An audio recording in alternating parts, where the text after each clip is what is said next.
Hello mga mare, dahil weekend nga ngayon, naisipan kong magluto ng beef caldereta. So una muna, nilinisan ko yung baka, tapos isinalang ko sa pressure cooker for 30 minutes lang. Enough na yon. So habang nagpapakulo ako ng baka mga mare, eto na, piniprepare ko na rin yung iba pang sangkap tulad ng patatas, tsaka carrots, binabalatan ko na rin siya para mamaya dire-diretso na tayo sa pagluluto.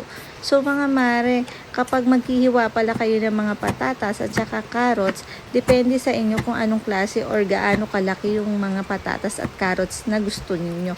Pero ako, kung akong tatanungin, mas gusto ko mas malalaki yung mga piraso ng patatas at carrots pagka kaldereta ang niluluto ko.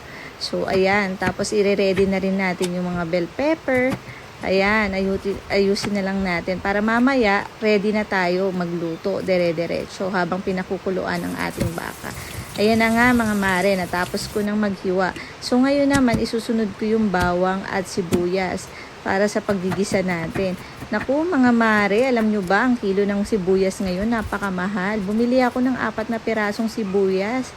50 pesos na kasi 200 daw ang kilo ngayon ng sibuyas. Kung pwede lang tayong hindi gumamit nito no, 'di ba?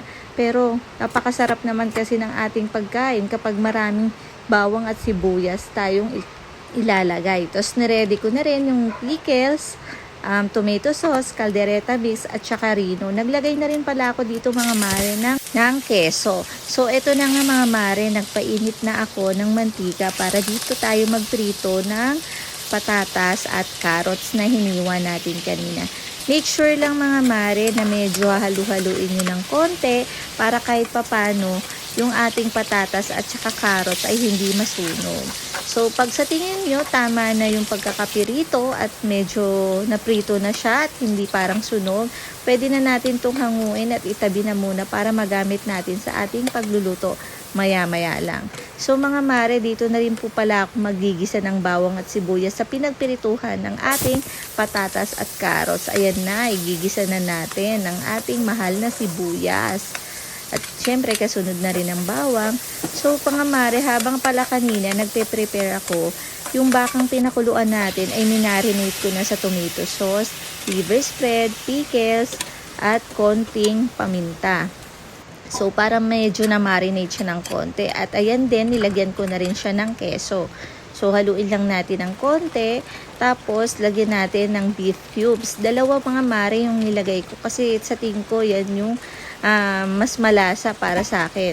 Tapos, naglalagay na rin tayo ng konting sabaw para sa mapakuluan pa natin ng konti ang ating kaldereta. So, ang ginamit ko palang sabaw dito mga mare is yung pinagkuluan ng baka kanina. So, lagay lang tayo ng konting paminta. Tapos, ayan, timplahan natin ng konting patis. Mga mare, tansyahin nyo lang kung ano yung sa tingin nyo, yung gusto nyong alat ng mga panlasa, base sa panlasa nyo. Kasi, ayan. Tapos, naglagay na rin ako ng caldereta mix. Kasi yung caldereta mix natin, medyo maalat na yan. So, timplahan lang natin ayon sa ating panlasa. Eto na, maglagay na rin tayo ng asukal. Naglalagay ako ng konting asukal para may konting panlaban sa alat. So, para balanse.